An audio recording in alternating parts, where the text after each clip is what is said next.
Hey everybody, this is Dion again with the Inside Sales by Design video blog. As you can see from some of the decorations here, it is Halloween. It is Halloween time, I should say. So I wanted to talk a little bit about women in sales.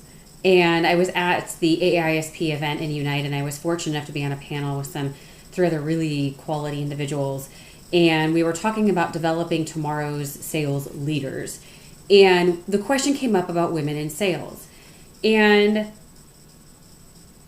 at the risk of opening a really large can of worms for some of us, I want to talk a little bit about that today. And as we've called out in previous blogs, right, the Inside Sales by Design blog isn't designed to be anything other than real, number one. Number two, in previous posts, we've talked about as leaders, we, by title or deed, we lose the luxury of reacting. We've talked before about providing perspective. So I want to start off a little bit by every time the concept and the discussion of women in sales comes up, I think a lot of us have a very emotional reaction. And I want us to be able to check that here. And I want us to be able to have not only a conversation about our feelings, but a conversation too that's just really grounded in some research that I've been fortunate enough to come across. So I think we want to be able to address both of these dynamics. So first off, when I was on this panel and asked that question, I looked at the moderator, Bob Perkins, and I was like, I'm going to say something a little controversial here. We hadn't, and here's what I have to say. And I read this white paper a couple years ago, and it was really a conversation about, as women, when we started working, there was never a conversation about, okay, husbands, men of the world, who's going to do all this work that I do in addition to everything else? And the work is pick up the kids from school, do their homework, do all the laundry, make the beds, maintain and run a household, cook dinner, make lunches, breakfast, back and forth to practices, piano lesson, whatever, right? So I think what we forget sometimes in talking about we need more women in sales, or I prefer to think of it as diversity, quite frankly, and diversity of thought. So sometimes I think when we hear diversity, we think, it's more of an outward than it is inward. I was listening to the podcast with Reid Hoffman and Masters of Scale with Sheryl Sandberg. And Sheryl Sandberg called out the concept of diversity of thought. And I went, wow, that is brilliant. So this is where our visceral, emotional reaction to some of these conversations come up. And then I firmly believe that education is power. Knowledge is power.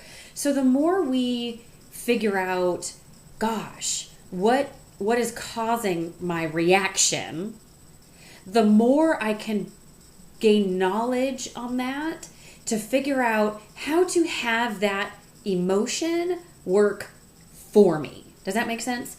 So when I was answering this question, I said, from a diversity perspective, women, since biblical times, right? You guys, we are talking about, 3,000 years, if not more, of history where men and women have divided and conquered in a way of taking care of our home and providing for our home. So when we think about it in terms of that way, right, as women, that's just kind of the natural order of things, right? We have been a nurturer, we've taken care of kids, so on and so forth, right? The home, we've turned our house into a home, we're cooks, things of that nature. So again, I'm probably offending some folks, and I don't mean to. What I want to be able to do is provide perspective. Historically, factually, these are the things as women we have done, right? Historically, factually, these are the things that men have done. Is there anything wrong with that? No. Is there anything wrong in continuing in that way? No. Are we better served as a whole when we have diversity of thought? So, in that vein, my answer to this question was nobody looked to my husband and said, hey, your wife is going to work full time. Are you ready to take on some of these duties around the house that she normally does? Right? We didn't even have that conversation, quite frankly. And at the end of the day, work is work. It doesn't matter if you're in the home, outside of the home, stuff's got to get done, right? So these are some of the things where nobody's had that conversation, right? Women said, we're going to start working, and the men said, okay. But there's all this other stuff that has to happen. So, the next part of that is I enjoy sales, right? The other part of that is I cannot own, and we talked about this in our to script or not to script. I cannot own somebody's reaction to me. And you guys, we all look at somebody and form judgments. So we all do it, right? We see somebody and we go, we just form some conclusions based upon what we see. Now, part of that, again, if we think from a biological perspective, is normal. It takes a lot of us, and we talk about this when we talk about leadership, is a level of self-awareness that says, I know to not judge a book by its cover. So again, we started this conversation about women in sales. We've talked about diversity, and we've talked a lot about and touched on some of the biologic components. You guys, at the end of the day, we're human. And we need to really understand the reason behind some of the reactions that we do have. We need to be okay with them.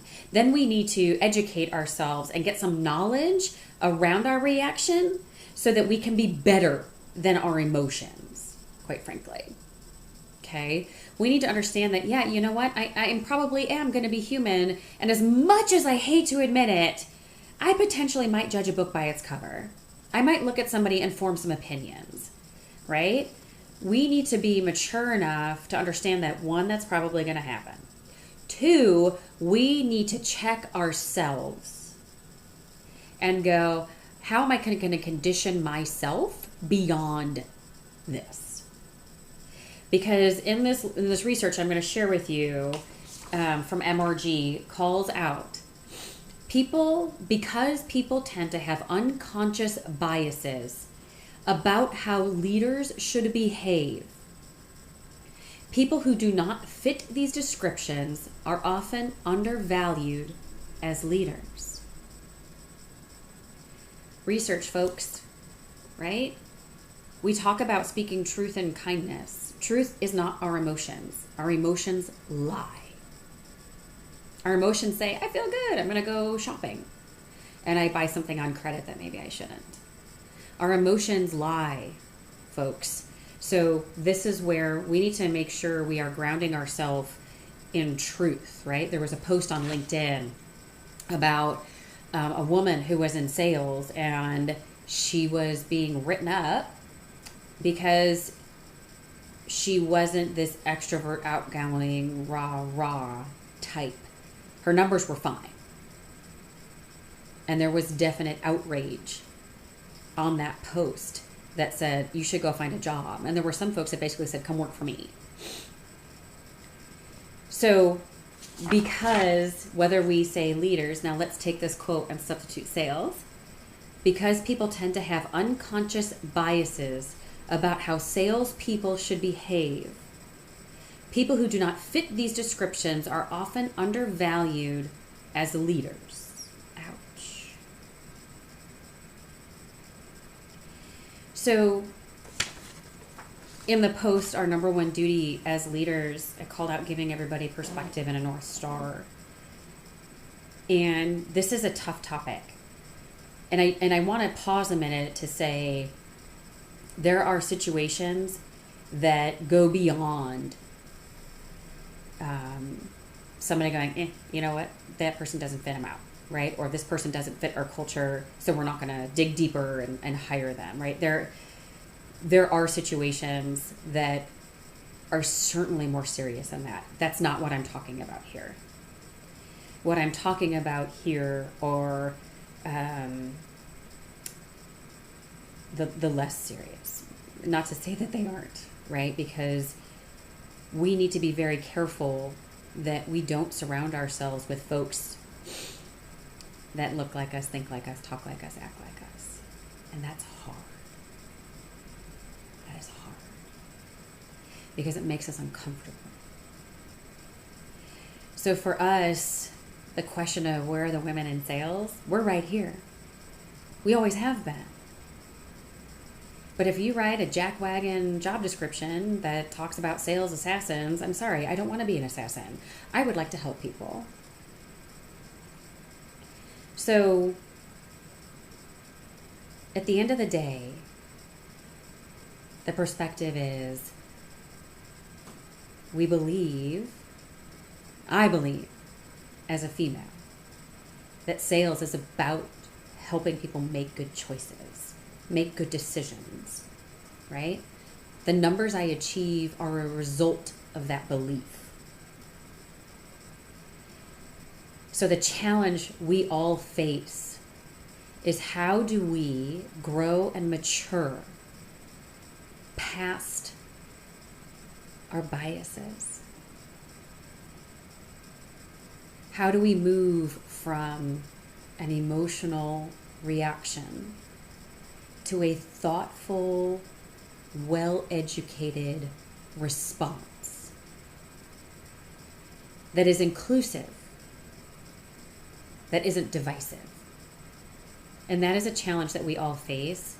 And again, whether we're leaders by title or deed, we should embrace that challenge and we should take it on. And we need to look at ourselves and ask ourselves, how mature am I really being about this situation? So I'm sure there's a lot more to talk about, right? When it comes to women in sales, diversity, when it comes to all of that. This is by no means a one-stop shop conversation. This is a multi-threaded, everybody's involved conversation. So I'm going to post some links and to this research that I had charted out, and I look forward to keeping the dialogue going. I look forward to ongoing and open dialogue, and dialogue that's positive and helpful. So I hope this was helpful, and I look forward to seeing everybody soon.